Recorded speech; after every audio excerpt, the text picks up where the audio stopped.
ছাগল বিভিন্ন কারণে রক্ত পেশাব করে, সে ব্লাড প্রোটোজোয়া হোক বা হিমোগ্লোবিন কমে গেলে বা ফসফরাসের ঘাটতি হলে বিভিন্ন কারণে ছাগলের রক্ত আসে। কিন্তু এখানে কি কারণে রক্তটা এসছে আর মূলত ফসফরাসের ঘাটতি হলে কি হয় ছাগলের, কেন এই ব্লাড আসছে আর কেন এই ইঞ্জেকশনটা দেয়া হচ্ছে, সব কিছুই এই ভিডিওর মাধ্যমে দেখানোর চেষ্টা করেছি। অবশ্যই আমার প্রিয় ছাগল খামারি ভাই ও বন্ধু, আমার যারা নিয়মিত দর্শক সকলকে আমার আন্তরিক শুভেচ্ছা ও ভালোবাসা জানিয়ে আজকের ভিডিও শুরু করছি। আজকের ভালো বিষয় নিয়েছি, যেটা খুব কাজে লাগবে আপনাদের। ছাগল পালনের সাথে আমরা যারা যুক্ত আছি, দেখবেন বিভিন্ন রকমের ওয়েদার অনুযায়ী বিভিন্ন রকমের সমস্যা আসে।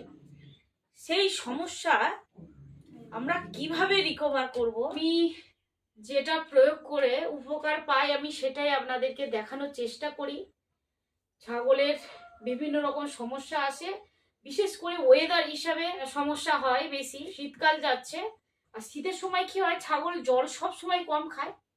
আমরা চেষ্টা করি বিভিন্ন রকম যাতে জল খায়, সেই ওর মুখের ছাগলের স্বাদ করে যাতে ছাগল সেই জলটা খায়, স্বাদযুক্ত করে দেওয়ার আমরা চেষ্টা করি। স্বাদযুক্ত করে দেওয়ার পরেও সেই জল যখন খাবে না ছাগল, তখন দেখবে বিভিন্ন রকম সমস্যা এসে যায়। আর কি সমস্যা, অনেক সময় দেখবে ছাগল লাল পেশাব করে। আজকের মূলত যেটা ভিডিও, পেশাব লাল বিভিন্ন কারণে হয়। আজকের যে কারণটার উপরে আমি আলোচনা করব সেটা হচ্ছে ফসফরাস, যেটাকে শর্ট ফর্মে বলা হয় পিপিএইচ, হাইপোফসফেটেমিয়া। হাইপোফসফেটেমিয়া বলতে ফসফরাসের ঘাটতি, হাইপো মানে কমে যাওয়া, আর ফসফরাস ফসফেটেমিয়া। ফসফরাস যদি কমে যায় ছাগলের শরীরে, ফসফরাসের ঘাটতি যদি হয়, ছাগলের কি সমস্যা হতে পারে আজকের সেটাই আপনাদেরকে জানাবো। ফসফরাসের ঘাটতি যদি কমে যায় তখন কি হয়, ছাগলের কি দেখে বুঝবে ছাগলের ফসফরাসের ঘাটতি হয়েছে। ফসফরাসের ঘাটতি কেন হয়, যে ছাগল যেখানে গ্রেজিং করে, যে মাটিতে গ্রেজিং করে, সেই মাটিতে যদি ফসফরাসের ঘাটতি থাকে, আর ছাগল যে দানা চারা খায়, যে ঘাস দানা চারা খাচ্ছে, তাতে যদি ফসফরাসের ঘাটতি থাকে, তাহলে কি সমস্যা হতে পারে ছাগলের? সমস্যা হচ্ছে রক্ত পেশাব করবে। ফসফরাসের যদি ঘাটতি হয়, ছাগল রক্ত পেশাব করবেই। এইবার ছাগল রক্ত পেশাব করবে, আর ছাগলের কি কি লক্ষণ দেখা দেবে, কি কি সিমটম দেখে আমরা, কি কি লক্ষণ দেখে আমরা বুঝবো ছাগলটা এই রোগ হয়েছে, যেটাকে PPH, hypophosphataemia. PPH full form হচ্ছে post parturition haemoglobin urea. Post parturition haemoglobin urea বলতে হিমোগ্লোবিন ইউরিয়া যদি কমে যায়, ছাগল রক্ত পেশাব করবেই। আর কি করবে, ছাগল হালকা তাপমাত্রা, শরীরের টেম্পারেচার গরম থাকবে। আর কি হবে, ডিসনিয়া। ডিসনিয়া বলতে শ্বাসকষ্টজনিত সমস্যা হতে পারে। এটা অনেক প্রাথমিক অবস্থায় হয় না, এটা অনেক পরে হয়।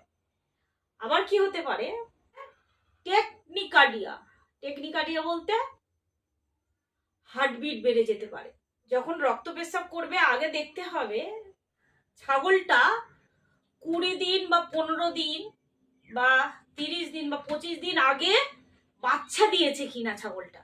বাচ্চার পরে যদি হয় এই সমস্যাটা, বাচ্চা দেওয়ার পরে যদি হয় ছাগলের ব্লাড আসছে বা রক্ত আসছে পেশাবের সাথে, তখন এটা বুঝে নিতে হবে যে হাইপোফসফেটেমিয়া, ফসফরাসের ঘাটতির জন্য এই সমস্যাটা দেখা দিয়েছে।